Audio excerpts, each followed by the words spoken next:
Hello guys and welcome along. Today we're going to be having a look at the 8th generation Amazon Kindle. This is the entry-level device, came out in early 2016. It's available for £59 for the ad-supported version and £69 for the normal version.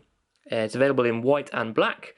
Over the previous year's model, they've doubled the RAM, so it's now got 512 megabytes. They've doubled the memory, so it's now got 4 gigabytes. So according to the tech specs, this new Kindle is 11% thinner and 16% lighter than the 7th generation entry-level model.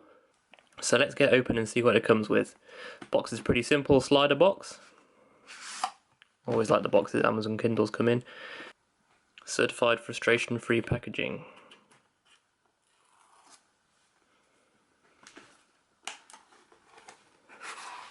So there it is, the Kindle. On top. Put that to the side for a second, we'll have a look at that. In the box also, we've got a quick start guide. We've got a little booklet, instruction booklet I guess. Important information, blah blah blah.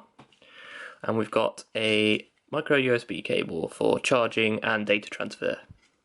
Obviously it also has Wi-Fi, so you can buy stuff directly on the Kindle, but if you want to upload books you've already got, unless they're on the cloud of course, you need to use this. So the Kindle itself comes in a plastic wrap, really light in the hand.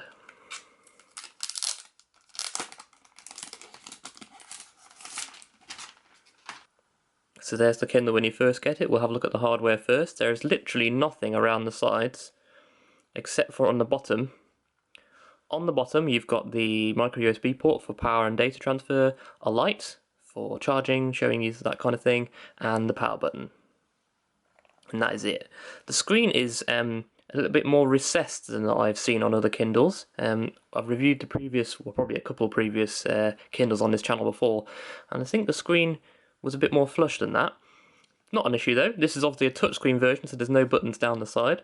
So let's power it on and see what happens.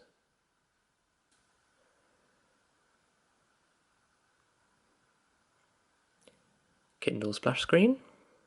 This is probably going to take us through the initial setup. We're going to go English. Next. So once it's gone through the setup process there, it tells you it's a high contrast touch display, get started. Okay, so I'm going to go through the setup on this, connect it to my Wi-Fi, connect my Amazon account, and then I'll see you in a second. Okay, so first up we have a little getting started guide, tells you all about the menu bars. The toolbar at the top of the screen will help you navigate your Kindle. So let's just really quickly go through the interface first. So first off we have the home page. This shows you a library. Anything you're reading at the moment will be bang on the front there. Recommendations, so things that you've read before, it will look at those and recommend other books for you.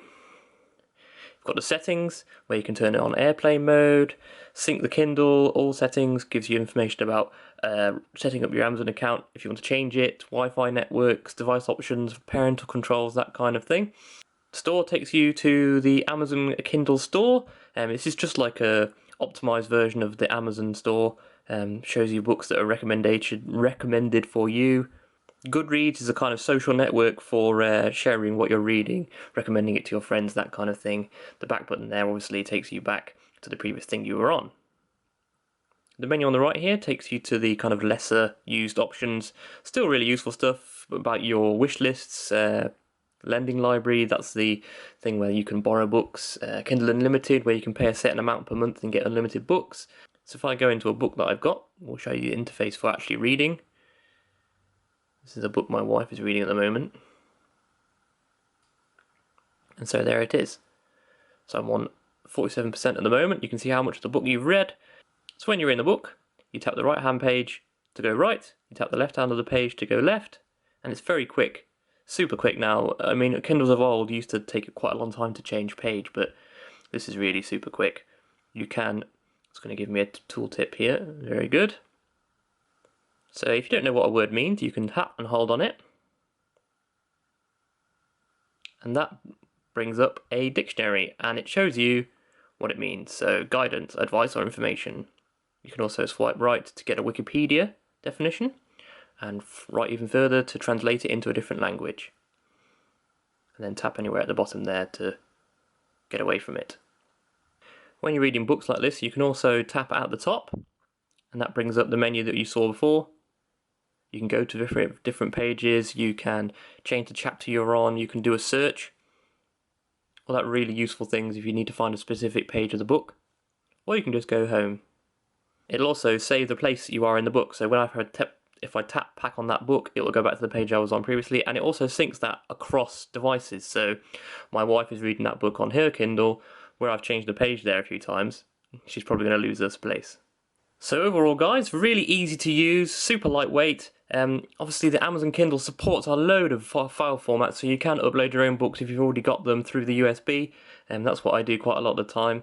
Amazon really are the leaders in the ebook market, and if you need to get an entry-level ebook, I would highly recommend this. It's available on Amazon for £59 with adverts. This is the non-adverted version, which is available for £69.